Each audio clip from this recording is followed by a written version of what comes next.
47 ABC News Hour.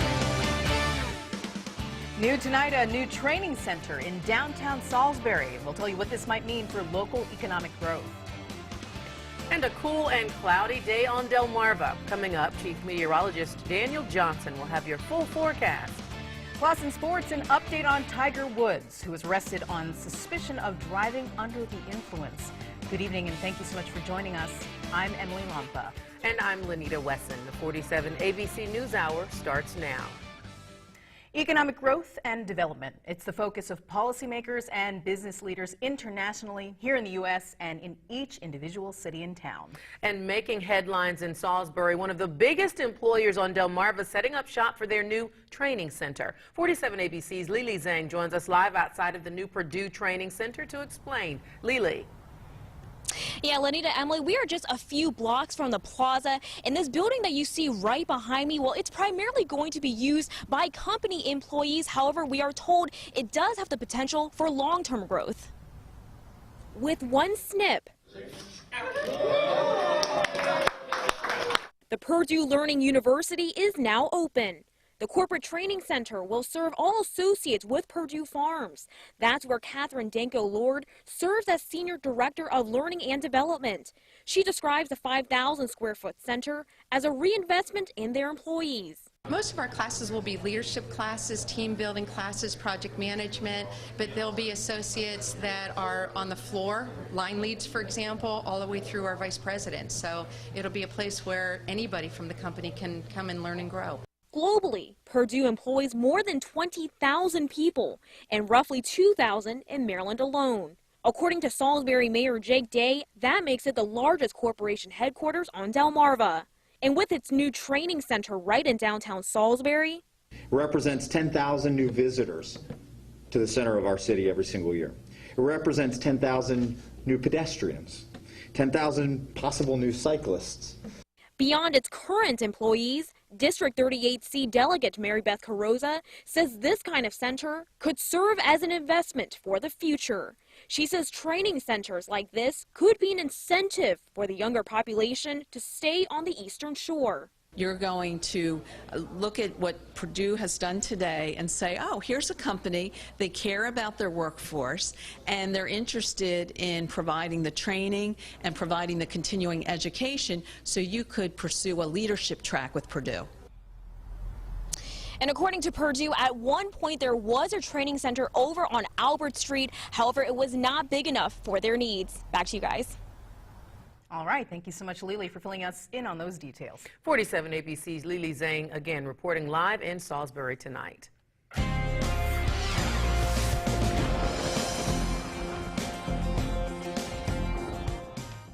Good evening, Delmarva. Well, this month of May really has been a bit of a rough one if you don't like the clouds and the rain and the cool temperatures. It's been a cool month and a rainy month as well, and we kept that pattern going through today. Lots of clouds. It was overcast through the entire day, and that's what it looks like right now on our Ashley Home Store Skycam. Temperatures were only in the 60s because of the clouds and a few showers. 68 is what we got to in Cambridge and in Salisbury. A little bit cooler as you head towards the beaches. Right now, we're still in the 60s, a little bit cooler than where we were earlier. Dover at 63 and mid-60s in Georgetown, upper 60s in Salisbury. So we pushed it close to 70, but we really didn't see enough in the way of sun to finally get us over 70 degrees. Lots of clouds hanging out. There are a few showers and storms to our west that we're keeping a close eye on. We can't rule out a few showers overnight tonight, another shower chance tomorrow.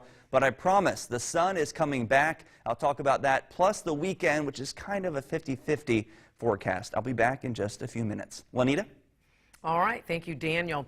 In Maryland, supporters of paid sick leave rallying against Governor Hogan's veto. But it appears there are still mixed feelings on this bill from both lawmakers and residents. 47 ABC's Lisette Nunez reports from Salisbury.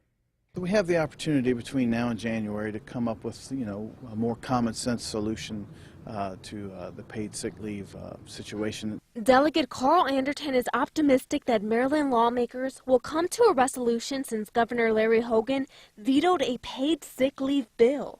The bill would have required businesses with 15 or more employees to provide 5 paid sick days. Governor Hogan called this legislation disastrous to the state's economy, particularly for small business. We've heard from a lot of smaller businesses who say that they're going to stay under the 15 employee threshold so they don't have to offer paid sick leave. That's way counterproductive. Delegate Anderton tells 47 ABC he sees the pros and cons of the bill. Yeah, I worked for businesses that didn't offer it, and I worked for places that did. And what the ones that did, I mean, it was a really welcome benefit. You know, your kids are sick, you can stay home with your kids, you're not struggling to find somebody to take care of them. The conflicting opinions have led folks to rally against the governor's veto. Monday morning, Working Matters, a Maryland-based group, showed its support for the bill, and it appears that some residents on the Eastern Shore feel the same. Whether you're big or small, you should offer your employees sick leave and paid. You got so many bills that you got to pay, and if you got to take off a long period of time, it'll hurt you. You'll get behind on your bills. Delegate Anderton says there is still plenty of work to be done in order to draft a bill that works for both businesses and employees. We have to get into a spot where we can make it conducive for everybody to offer those benefits. Lisette Nunez, 47 ABC. Supporters of this bill say the next step would be attempting to get enough votes from the General Assembly to override the governor's veto. Now, the governor's office released a statement saying Governor Hogan supports common sense paid sick leave. The governor is committed to working with legislators, small business owners, workers, and advocates on a common sense, bipartisan, balanced plan that provides paid leave benefits to hardworking Marylanders without hurting our small business job creators.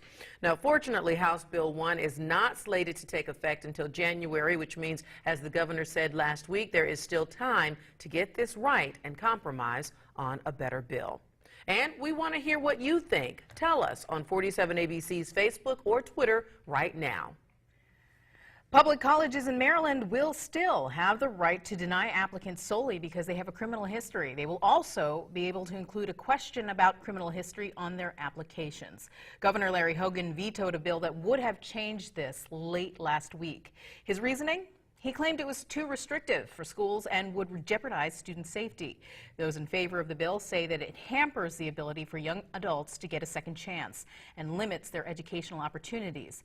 A local attorney we spoke with supports the bill and thinks that the bill is too harsh when defining criminal history. As defined by the bill, criminal history would be a prior conviction or arrest. A juvenile that's been charged with something is not a defendant. They are called a respondent. We don't have trials and sentencing in juvenile court. They are all hearings.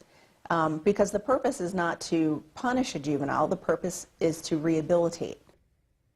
Now, with a majority in the legislature, Democrats could override the veto next session. Well, the Move Over law seems to finally be having an effect on saving the lives of our law enforcement officers. Although the law has been in effect for almost 7 years now, just last year, 38 state troopers were hit by cars. Troopers told 47 ABC that last year it appeared many did not know that they were required by law to move over. Well, this past weekend, troopers say people seem to be paying attention and moving over when needed. Now, a sign that the increased advertising from state highway administration may be actually paying off. The law requires you to move over a lane when an officer, EMT, or tow truck driver is in the shoulder or lane next to you. We want to make sure that everybody understands that when they see the flashing lights on the side of the road, that they move over when safe to do so. If it's not safe and reasonable and they're not able to move over, the law states you must slow down. Now, a first-time violation can result in a fine of $110 and 1 point on your license. If the crash results in death or serious injury, the fine then becomes $750 and goes up to 3 points. In Delaware, Governor John Carney signs into law a legislation package hoping to deliver much-needed assistance for the opioid crisis. This package involves 3 separate bills which expand access to substance abuse treatment. One bill increases oversight when it comes to how opioids are being prescribed. House Bill 100 allows people with private and public insurance to insist that they get drug treatment coverage. And similarly, the third piece of legislation, Senate Bill 41, requires carriers to provide coverage for necessary inpatient treatment while prohibiting some prior restrictions and requirements. According to bill sponsors, denial of adequate coverage for substance abuse treatment has been an ongoing problem. Now, this legislation package received bipartisan support. I think we have to continue staying on the forefront of this and addressing the issues. We can't just address it from one side or the other. You know, what we're trying to do is work together as a legislature to create legislation so that people can get help. And if you would like to see even more details on these new laws, head to 47abc.com. And staying in Delaware, the Joint Finance Committee working its way through some $33 million in proposed cuts as they work toward a balanced budget for the fiscal year. Members may need to cut $240 million if lawmakers can't decide on revenue and fee increases other than hiking corporate franchise taxes paid mostly by out-of-state companies. Among the cuts were funded reductions for legal services for the poor and tourist events. All right, coming up, the latest on the investigation into President Trump's possible ties to Russia and the exit of Trump's communications director. And the state of Maryland drawing the line with Big Pharma. We'll tell you why and what that might mean the next time you fill a prescription. Plus, after the break, Chief Meteorologist Daniel Johnson will be right back with your complete forecast. You're watching 47 ABC, Delmarva's trusted source. Find these stories and more at 47abc.com.